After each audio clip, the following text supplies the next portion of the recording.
October 8th, 9:48 a.m. District Court, Defendant Lobby number 6. Good morning.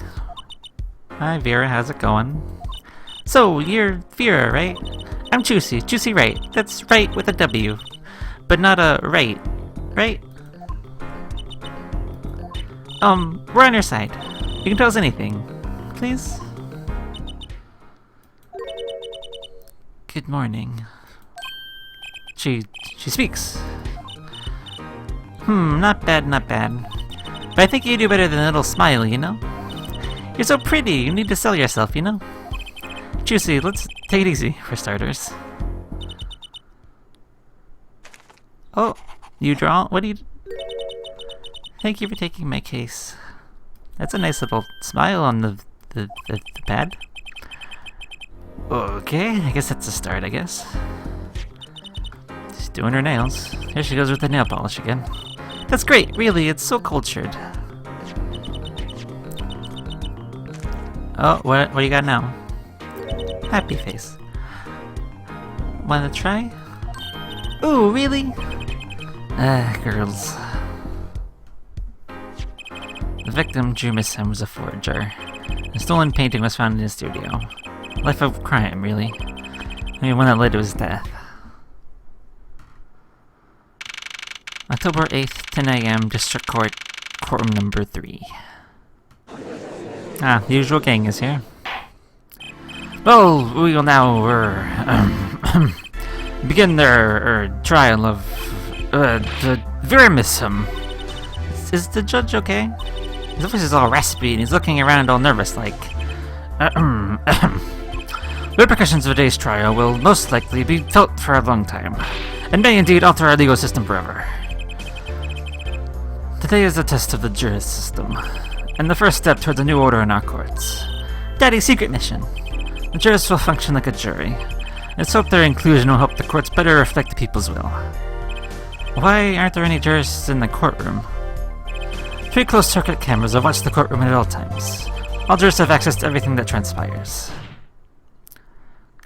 Jurists, Judge Well and Judge Cool. No say here, Prosecutor Gavin. I was going to say that. My apologies, Head Judge. Jurists, today, Judge today's trial coolly, if you'd be so kind. Jurists are unbound by the letter of the law. They don't affect the trial with evidence, but by their feelings. They're about to find out just what effect they're going to have. Very well, Prosecutor Gavin. Details of the case, if you would. The victim is the painter Drew Ahem. He was killed in his own studio. His coffee was poisoned. By whom, you ask? None other than the defendant, Vera Ahem. There wasn't a poison in the coffee. I think someone has been doing their homework. Indeed, poison was not present in the coffee, but on the mug itself. The mug? Residue was found on the rim, I see. That's what the report describes the manner of our victim's death. We'll accept this as evidence. Ooh, evidence. According to this report, hold on a minute, Judge, I would like to read it for myself. Death by endocrine poisoning, time of death, 9 to 9:30 p.m. There's really nothing in this. Okay, great. According to this report, the victim's death was caused by endocrine poisoning. A chemical compound does not occur naturally. Lethal dose is a mere 0.002 milligrams. Such of atropine in the body is such of erythrocyte. Very well, Prosecutor Gavin. You may present your witness. I have for you today a simple man, so the simple case. Man who witnessed the murder in its entirety. That journalist, no doubt. This will state his name and occupation. What? Right. Well, for starters, my name is Dirk Bushel. My job is a lone observer of the world. In other words, a freelance journalist, right? If you don't mind, I'd like to state something here for the record. Yes, Mr. Bushel. I just like conclusions, specifically jumping to the axis of conclusions. Preconceptions make park sandbox of endless desert waste, end quote. But you are a journalist. You said so yourself yesterday. Well, that's true, yes. But you must understand, I stand before you, the man with the dream. I'm offering my testimony in exchange for exclusive rights to the story. Soup that turns Mr. Bushel, and direct to Mr. Bushel. End quote. Let's hear your testimony then, shall we? A simple case, huh, Gavin? For me, the jury is still out. The journalist's story. I visited the studio around 9 p.m. that night to do the interview. The rest decided to enter the Altair. Journalists made history, end quote. His letter brought us coffee right after we started. And you know what happened next? Star falls, end quote. No one else entered that room besides her the whole time. That does sound like a simple case. Unless you're the one who poisoned him. Well,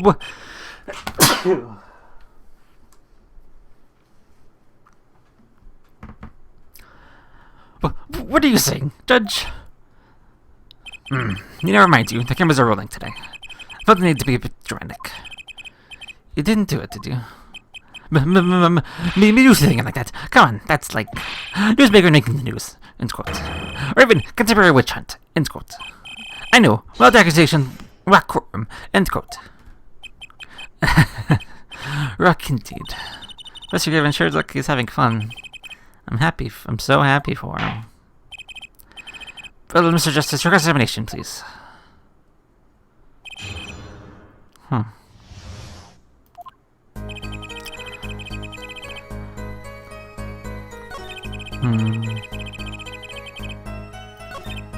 I guess let's start from the top. 9 at night. Isn't that a little late for an interview? The great painter drew Miss Sim says, come at 9. Believe you me, I go at 9.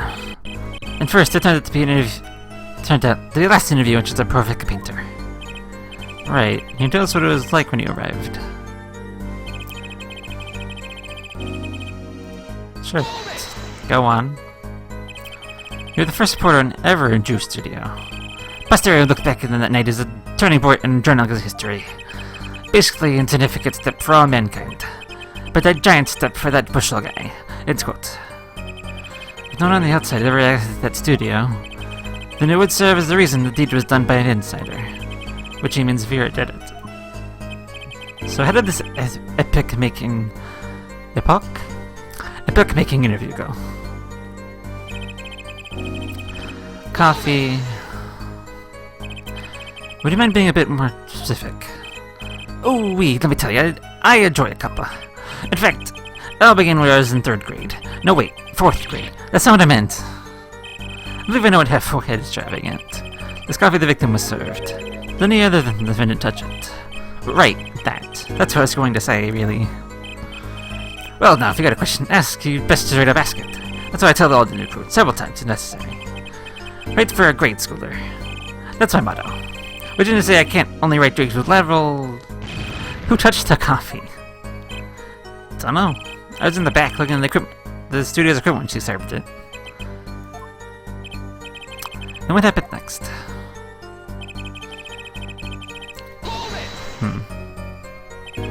What's this about a star falling? Star falls, huh? It's like an old telegram. Send money, over. Zowie? Zowie wowie. Wowie zowie. Don't you know, that's like a journalism code word. An important person just passes away. A star falls. Get it? But there's no gravity in space, is there? I would think stars could fall, really. Does this matter? Oh boy, this is good stuff. How about star breaks? Nah, lacks punch.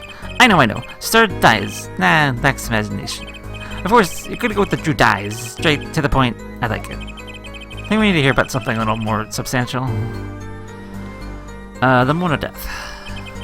About when Mr. and Miss Sam passed away. Oh boy, what a scene that was. He put his coffee mug down to crash, right? Yes, and then the gold finger of death touched his spine. Life spoon's footer and falls. So cool was that touch, you could do not but tremble uncontrollably. Actually, Life's flame is a little tired. Life's river froze over. Yes, that's a go. I think he's starting his own article already. Could you describe that a little more simply? Well, as you can imagine, I was pretty surprised. Hit the floor, as they say. Our procedure is final performance. End quote. After chain paralyzes the central nervous system. The body expects like a bow, limbs tremble, the throat burns. That's good enough of that. Some of us want to be able to go to sleep tonight. Oh yeah, I want details. Lots of juicy details. Thought you can listen to your hit single, Asinine, My Love, by the Governors, available at all major music outlets. The point is here that the victim died of atracrine poisoning. Well, Mr. Justice, how did you find that testimony?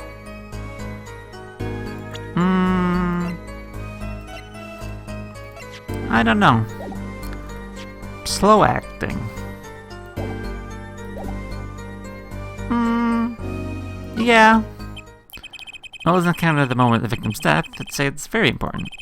Please add it to the testimony. Very well. The court requests the witness add this account to his testimony.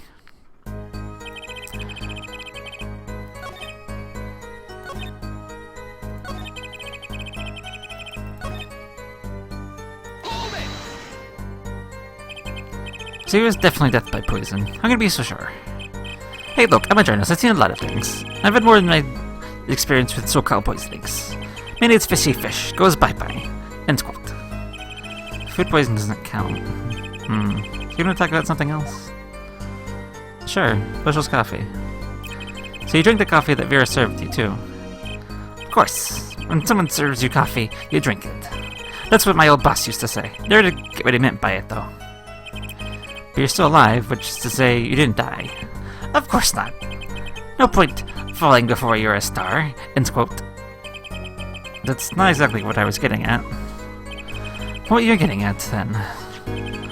Yeah, the poison was on the rim, not in the coffee. Oh, yes. There were 2 cups on the tray she brought. One of the cups had Drew's signature painted on the side. No chance the guest would take that one, by mistake, I guess. Not really. Suppose we'll drink the coffee, too. Doesn't look like this is gonna lead to much. Well, please according to your testimony. I want to talk about that last thing. Talk about something else, my friend. The Star's coffee. See that Mr. Missing had the coffee too, but did you actually see him drink the coffee? Of course. He who sees it wins, but he who says it bigger. He says it wins bigger. What? End quote. Never mind. I live in a man sees dog, eat dog, and writes about it world, but, and yet, as I could say I saw them drink it really. Yet this one called sip, if that. Man puts lips to mug, drinks, end quote. That poison is quite virulent, I hear. I took a so-called somersault, so I gulped down that coffee without so much I can glance at it. Wait, maybe something's there, some kind of so-called trick. Anyone adventure, I guess, for the record. Does this guy have a pause button? Well, Mr. Justice, did you find that... I mean, yes. They can drink his coffee, and then immediately fell over. Oh, yes, you can go to the press to that. Your Honor, this is a vital piece of information. Put it to the testimony. Very well, we'll add this to the testimony. Vital, right. He had one sip, if that. Next moment, he was on the floor. No. Nope. I don't believe it. You know what I have a problem with? A particular property of poison used, atropine. Oh, Professor Gavin was quite clear about the poison. Lethal dose of 0.002 megagrams paralyzes the central nervous system. If you drink that, even you, Mr. Justice, would be reduced to a quivering pile. We're using me as an example. Unfortunately, we weren't told everything. There was a vital omission in Professor Gavin's information. An omission? Atropine is virulent, as he says, but death doesn't come upon ingestion, not immediately. That's because atropine is slow-acting. Slow-acting? What? According to one forensic scientist, it's one of the most virulent poisons, but it's absorbed in the body at astonishingly slow. It takes at least 15 minutes from the time of ingestion for adverse effects to show. We suppose at the moment Mr. Ahem sipped the coffee was when he sealed his fate. Then he wouldn't have time left to enjoy his last cup of joe.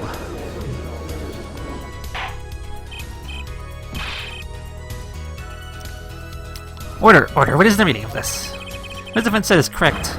Well, that contradicts the entire testimony we just heard. Well, Mr. Bush, anything to say on the record? Slow acting is virulent, alright. Give that note some good Green's clubs and journalist. Working on his scoop. Yes. It's Bushel, ja? Herr Bushel. Let's take a trip back memory lane. Huh? The victim really died the instant he took a sip. Think it over. This is vital. You know what I think? I think that was not a so subliminal suggestion. End quote. I admit it does cause a problem if he died when you say he died. I'd be forced to say I've listened to my simple case. You'd be forced to say farewell to your article. Come again? You can't write a story based on conjecture, can you? As this case drags on, other reporters will pick up on the scent. And you'll be forced to kiss your exclusive scoop goodbye. Scoop. Look, wait, just wait a second, hold on a second. We're waiting out with it. I just recall a so-called important detail. Revival of collection, end quote. A story of survival, end quote. Turning utterly confused, end quote. Actually, I did notice something when I visited the studio. I heard of poison that takes its sweet time, see? Not what I've been saying for the first few minutes, apparently. Mr. Bushel, you're saying you noticed something that explains what happened. You bet I am. The antidote for a poisonous contradiction, end quote, you might say. Or, I still have no idea what you're talking about, end quote, I might say. I figured it out, but only up to in-depth interview. See, thanks to my journalism skills, I knew who poisoned that coffee. That doesn't help you prepare for that, but okay. Order. As far as I can tell, the witness is standing by his testimony. That Mr. Missam died the instant he drank. Of course I'm standing by my testimony. No jury of exclusive rights to this story. Suppose it was too much to hope for. What was? Of course he wouldn't choose a simple case, not him. Phoenix Wright, who else? Shing Herr Bushel, prepare it for us if you will. What was that you noticed? This quarter is the critical trial of the journal system. I'm afraid there's no room for doubt. It's permissible. You'll testify to the court about what you noticed. What Bushel noticed? When I arrived at the studio, Mr. Missam was at his desk. He seemed to be writing a letter. We quickly sealed the envelope. Thought nothing of it at the time, of course. Then did I think about it? What if he was writing a suicide note? No, it's not, though. A suicide note. Yes, he had this look in his face. Man's face inscrutable as an quadratic equation. End quote. Suicide? Poor Mr. Missam. But that means Vera's innocent. Would someone commit suicide in the middle of an interview? Oh. Very well, you may begin your cross-examination.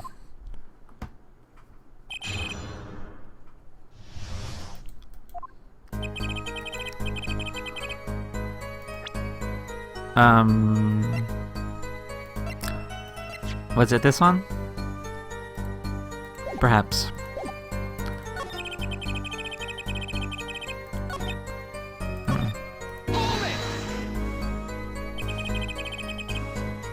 So he put the letter away when he saw you. Other reporter gets brim. End quote. That's my secret. I'm not sure I follow. It's another interview. I arrived 15 minutes ahead of schedule. The handle turns, the door opens, and I barge in. Are you sure that's okay to do? I mean, isn't that unlawful entry, really? Mr. Missam sure seemed to think so. You should have seen him. He crammed his letter in the yellow envelope as soon as he could. I know a secret when I spot one, and that was one. It just seems significant. Well, Mr. Justice, I wonder. Does have the ring of something important? Yeah, sure. Let's find this testimony vital, Your Honor. Very well, please add it to the testimony then. Hey, why not? My account comes free of charge. A yellow envelope. Objection! A yellow one? Just so happens, there was a single letter in a desk in a drawer at the scene. And a red envelope. What? Prosecutor Gavin. Yes? Was a yellow envelope found at the scene of the crime? Unfortunately, no. But half ahead.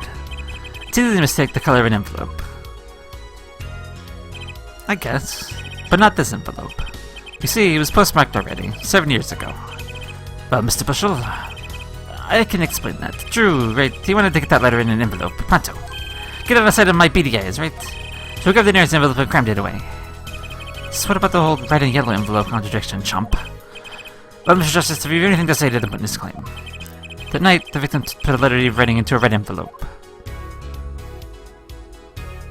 No. That's impossible. I like your expression. So full of confidence. It's simple, really. As it so happens, the defense team investigated the contents of this envelope, with the assistance of a forensic scientist. What?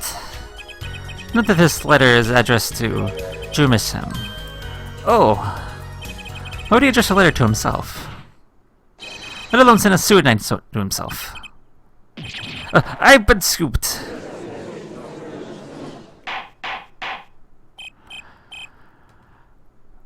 Okay.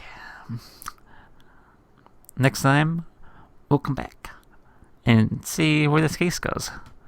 Because it's interesting. Letters, forgeries, this fucking reporter guy.